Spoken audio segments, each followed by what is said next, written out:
네, 우리 성경 말씀 함께 봉독하도록 하겠습니다. 성경 말씀은 요한복음 21장 15절에서부터 23절까지의 말씀입니다. 요한복음 21장 15절에서부터 23절까지의 말씀.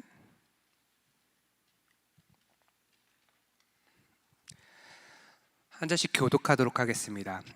그들이 조밥 먹은 후에 예수께서 시몬 베드로에게 이르시되 요한의 아들 시몬아 네가 이 사람들보다 나를 더 사랑하느냐 하시니 이르되 주님 그러하나이다. 내가 주님을 사랑하는 줄 주님께서 아시나이다. 이르시되 내 어린 양을 먹이라 하시고 또 두 번째 이르시되 요한의 아들 시몬아 네가 나를 사랑하느냐 하시니 이르되 주님 그러하나이다. 내가 주님을 사랑하는 줄 주님께서 아시나이다. 이르시되 내 양을 치라 하시고 세 번째 이르시되 요한의 아들 시몬아 네가 나를 사랑하느냐 하시니 주께서 세 번째 네가 나를 사랑하느냐 하심으로 베드로가 근심하여 이르되 주님 모든 것을 아시오매 내가 주님을 사랑하는 줄을 주님께서 아시나이다. 예수께서 이르시되 내 양을 먹이라. 내가 진실로 진실로 내게 이르노니 네가 젊어서는 스스로 띠뛰고 원하는 곳으로 다녔거니와 늙어서는 내 팔을 벌리리니 남이 내게 띠띠우고 원하지 아니하는 곳으로 데려가리라. 이 말씀을 하심은 베드로가 어떠한 죽음으로 하나님께 영광을 돌릴 것을 가리키심이로라. 이 말씀을 하시고 베드로에게 이르시되 나를 따르라 하시니 베드로가 돌이켜 예수께서 사랑하시는 그 제자가 따르는 것을 보니 그는 만찬석에서 예수의 품에 의지하여 주님 주님을 파는 자가 누구오니까 묻던 자더라. 이에 베드로가 그를 보고 예수께 여짜오되 주님 이 사람은 어떻게 되겠사옵나이까? 예수께서 이르시되 내가 올 때까지 그를 머물게 하고자 할지라도 네가 무슨 상관이냐? 너는 나를 따르라 하시더라. 함께 읽겠습니다. 이 말씀이 형제들에게 나가서 그 제자는 죽지 아니하겠다 하였으나 예수의 말씀은 그가 죽지 않겠다 하신 것이 아니라 내가 올 때까지 그를 머물게 하고자 할지라도 네게 무슨 상관이냐 하신 것이로라. 아멘. 오늘 본문은 예수님께서 사랑하시는 제자 이 요한이 보는 앞에서 베드로와 나눈 그런 말씀이 다루어져 있습니다. 사랑하는 제자 요한은 이 요한복음을 기록하면서 24절에서부터 25절에 이것이 자신이 본 내용이자 사실대로 기록한 것임을 밝히고 있습니다. 그만큼 오늘 본문은 예수님의 진실한 마음이 담겨져 있는 본문이자 예수님의 유언이 잘 남아있는 본문이기도 합니다. 특별히 요한은 오늘 이 본문의 말씀을 끝으로 이 요한복음을 마무리합니다. 그만큼 요한에게 있어서 이 사건은 하나님께서 예수님이 하늘로 올라가신 사건만큼이나 중요한 사건이자 마지막 사건으로서 의미가 있다라고 기억했던 것 같습니다. 이제 이 베드로와 예수님의 대화를 살펴보면서 예수님의 마음이 무엇이었는지를 함께 확인해 보고자 합니다. 먼저 우리가 오늘 본문 말씀을 잘 보셨던 것처럼 오늘 본문에는 예수님께서 베드로에게 3번 질문을 던지시고 또 3번 이 베드로에게 명령을 하시는 장면이 나타납니다. 첫 번째로 예수님이 베드로에게 물어보십니다. 15절 말씀입니다. 요한의 아들 시몬아 네가 이 사람들보다 나를 더 사랑하느냐?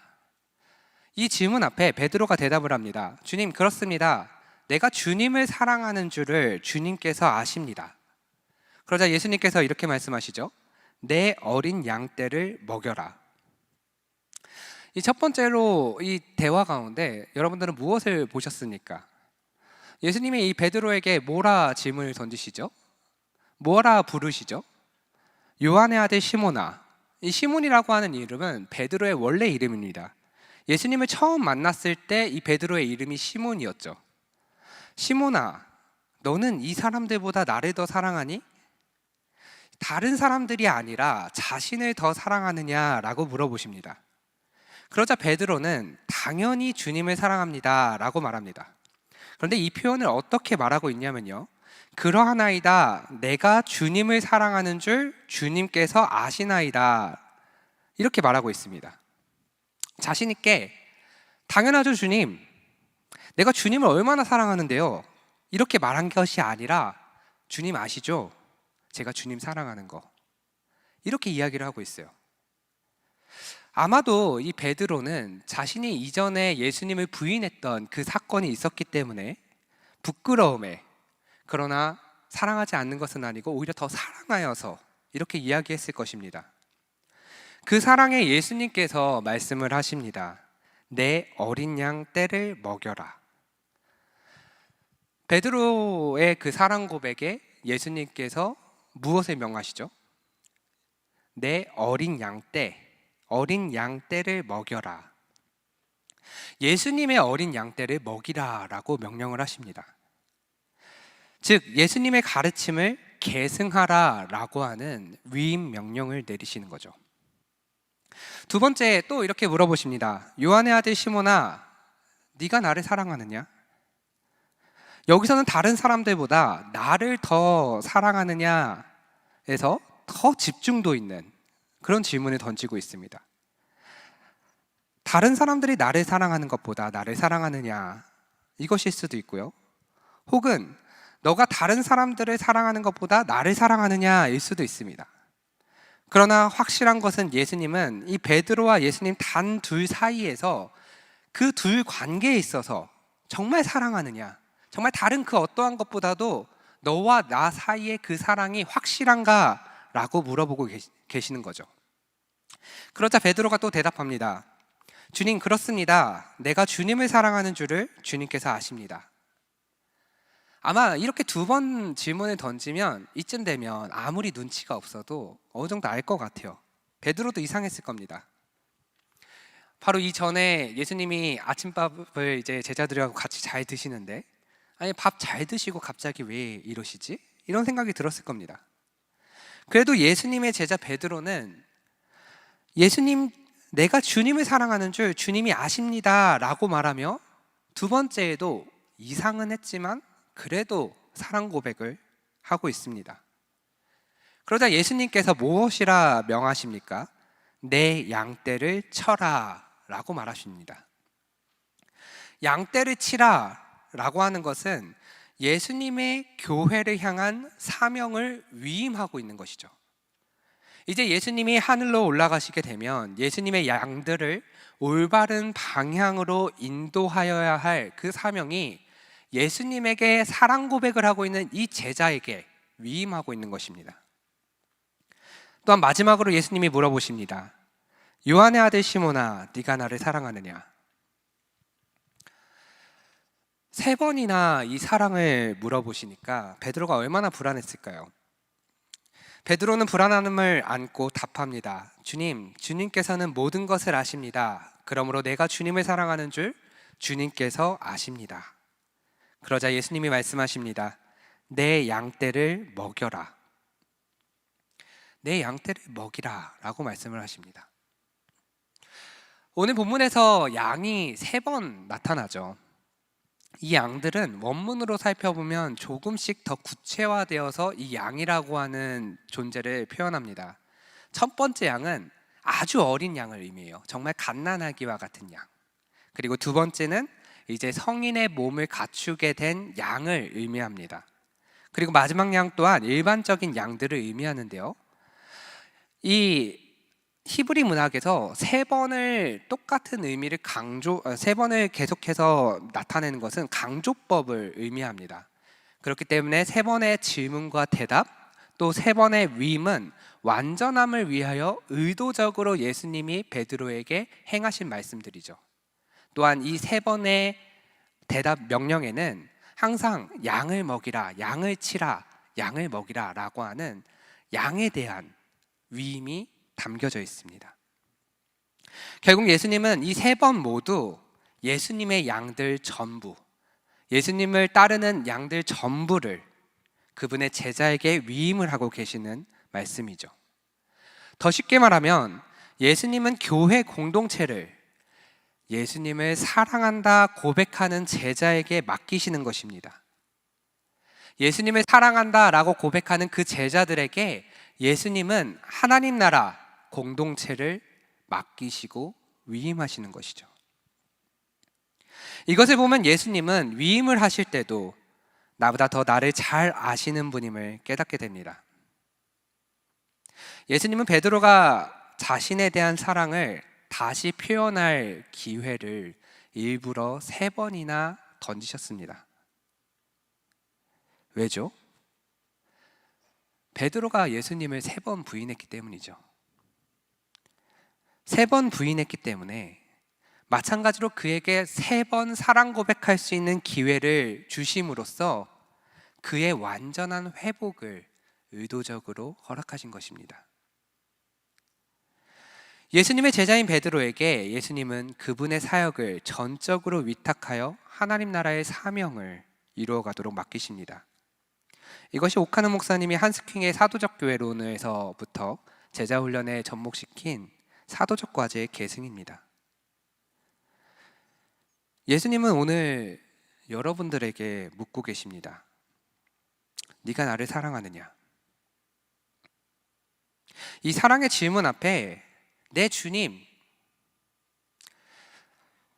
내가 주님을 사랑하는 줄 주님이 아십니다 라고 답변을 하는 우리가 예수님의 제자죠. 그러한 답변을 하고 그러한 사랑 고백을 하는 우리가 예수님의 제자라면 예수님께서는 지금 이 말씀을 통하여 베드로뿐만 아니라 지금 그 고백을 하는 여러분들에게 교회를 맡기셨습니다.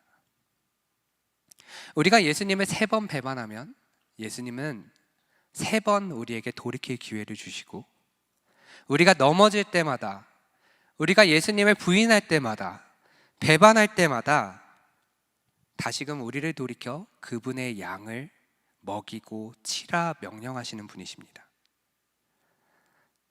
사랑의 교회 청년부는 분명히 하나님께서 여러분들에게 맡기신 공동체입니다. 여러분들의 삶의 자리는 하나님이 여러분들에게 맡기신 사명의 자리입니다. 양떼를 먹이고 양떼를 치십시오. 공동체가 하나님의 마음을 이루어내도록 여러분들이 사명의 계승자임을 잊지 마시기 바랍니다.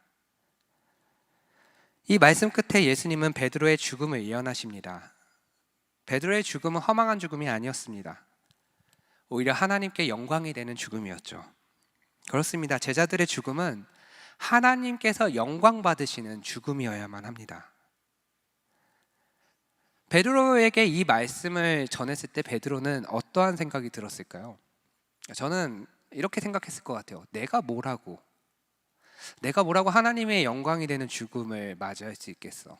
내가 뭐라고 예수님의 그 양들을 칠 수 있는, 먹일 수 있는 그런 자격이나 되겠어? 내가 지금 뭘 할 수 있겠어? 베드로의 상황과 우리의 상황은 다르지 않습니다. 예수님께서 여러분들에게 공동체를 맡기시고 내 양들을 먹이고 치라라고 말씀하셨을 때 여러분들에게 무슨 생각이 드실까요?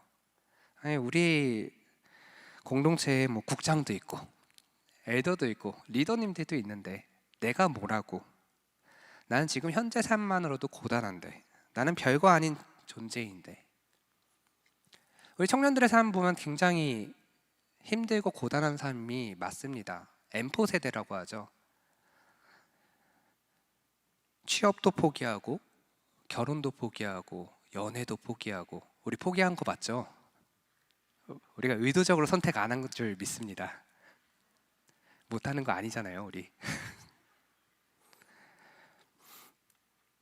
너무 고민할 것들이 많습니다. 너무 우리 삶에 고단한 것들이 많아요. 그렇기 때문에 하나님의 이러한 명령 앞에 나는 아니에요, 내가 맡을 그러한 사명은 아닌 것 같아요, 이게 아마 대부분의 청년들의 답변이었을 겁니다. 베드로는 달랐을까요? 오히려 베드로의 상황을 한번 볼까요? 예수님을 3번이나 부인을 했어요. 직업은 어부였습니다. 십자가형을 당한 반란군의 수괴를 쫓아다녔던 그러한 꼬리표가 이제 계속 따라다닐 사람이었죠. 사회적으로 보면 패배자입니다. 특별히 가진 것도 없었고, 그렇다고 학식이 풍부했습니까? 아니면 뭐 사회 지도층이었을까요? 그냥 일반적인 삶을 살아가는 우리와 똑같은 평범한 인간이었죠. 그러나 그러한 베드로에게 예수님이 요한의 아들 시몬아 너는 나를 사랑하느냐? 라는 그 질문 앞에 그는 예수님을 사랑한다 고백합니다. 단지 그는 우리와 별반 다르지 않은 상황 속에 내 주님이 아시죠? 내가 주님 사랑하는 거. 이 고백 한 번에 예수님은 그에게 교회를 맡기시는 거예요.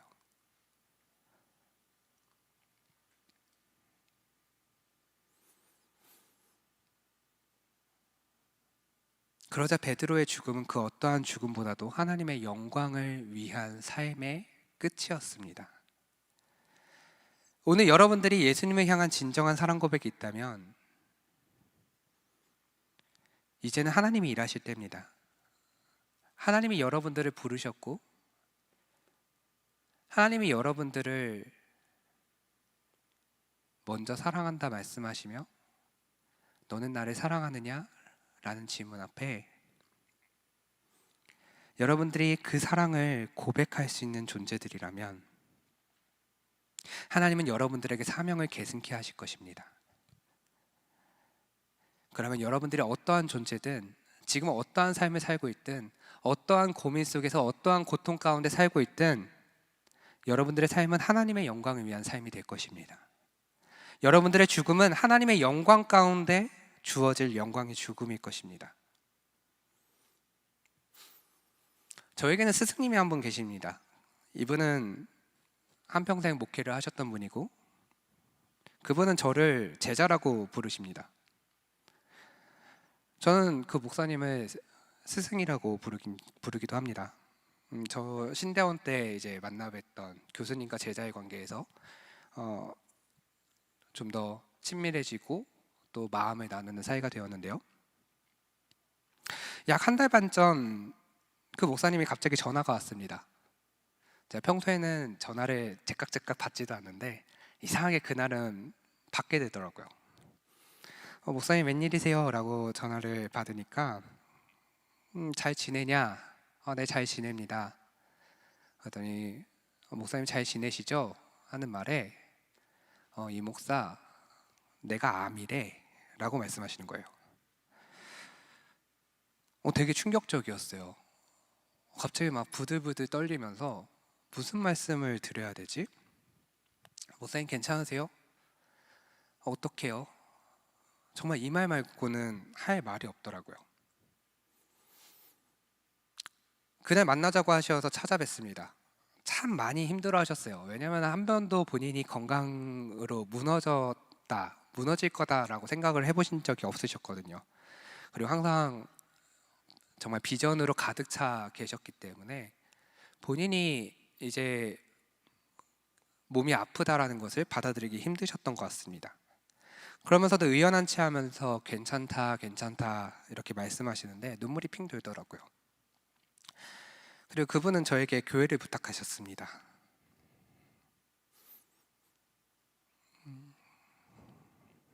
그날로 한 주간 가슴을 치며 기도했습니다. 아무리 생각해봐도 모든 상황이 가면 안 되는 상황이었어요.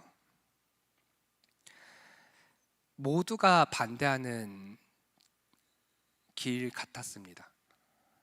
근데 오늘 본문을 묵상하면서 저는 하나님께 순복할 수밖에 없었습니다. 결국 이렇게 하나님께서 맡기신 공동체, 결국 하나님께서 이 길로 저를 인도하신다면 결국 하나님이 일하시겠구나. 하나님이 저의 삶을 새롭게 맡기신 교회를 위하여 살게 하시겠구나. 이런 생각이 들었습니다. 그리고 내 어린 양을 먹이라, 내 양을 치라, 내 양을 먹이라. 이것이 베드로에게가 아니라 바로 저에게 주시는 말씀이라는 것을 깨닫게 되었습니다. 저는 오늘 사랑의 교회에서의 마지막 설교를 여러분들과 함께 나누게 되었습니다. 이제 한 수원에 있는 지역 교회로 가게 됩니다. 그 교회의 양떼를 먹이고 치는 일에 저의 삶을 바치려고 합니다. 사랑하는 여러분, 여러분들에게 맡기신 양떼는 무엇입니까? 여러분들에게는 이 사랑의 교회 공동체가, 이 청년부 공동체가 여러분들이 정말 하나님께서 맡기신, 여러분들에게 하나님이 맡기신 공동체입니다. 이곳에 있는 양떼를 다른 누군가가 아니라 바로 여러분들에게, 당신에게 맡기셨습니다. 베드로는 본문에서 돌연 예수님의 사랑하는 제자 요한은 어찌 됩니까? 라고 묻습니다. 왜 물었을까요? 베드로는 왜 나지? 라고 하는 생각이 아직도 있었기 때문일 것입니다. 나보다 더 사랑하는 제자도 분명히 있으시잖아. 저도 그렇고 지금 말씀 듣는 여러분들도 그럴 것입니다. 왜 나야? 아니 다른 사람들도 있잖아. 뭐 교육자도 있고 평신도 지도자들도 있고. 우리는 흔히 우리에게 주신 사명을 너무 쉽게 다른 사람들에게 떠넘기기도 합니다. 리더가 있으니까 나는 집에서 좀 안 해도 되지 뭐. 또 어떤 리더는 어느 목사님 제자반이니까 저 리더가 다음 엘더가 되겠지 뭐. 내 생각으로 하나님이 주실 사명을 제한하거나 쉽게 여기거나 때로는 다른 이들에게 떠넘기기도 합니다. 공동체적으로 뿐만 아니라 우리 삶에서도 그러할 것입니다. 새생명 축제 때는 어떠했습니까? 저도 전도를 친구들한테 해보려고 부단히도 노력을 해봤지만 참 아는 사람 전도하는 게 어렵죠. 특히 가족들 전도하는 거 얼마나 어렵습니까? 내가 그렇게 말을 안 들었는데, 내 행동이 얼마나 떳떳하지 못한데, 우리 부모님 전도하는 게 그렇게 얼마나 어려운 일인지, 내가 복음을 전하는 것이 마땅하기는 할까? 다른 누군가가 전하겠지. 기회가 되면, 하나님의 뜻이 있다면 언젠가는 교회 가겠지. 나를 둘러싸고 있는 환경, 나의 상황, 나의 생각, 그 나의 어떠한 것들이 자꾸만 우리를 복음 안에서 주저앉게 만듭니다.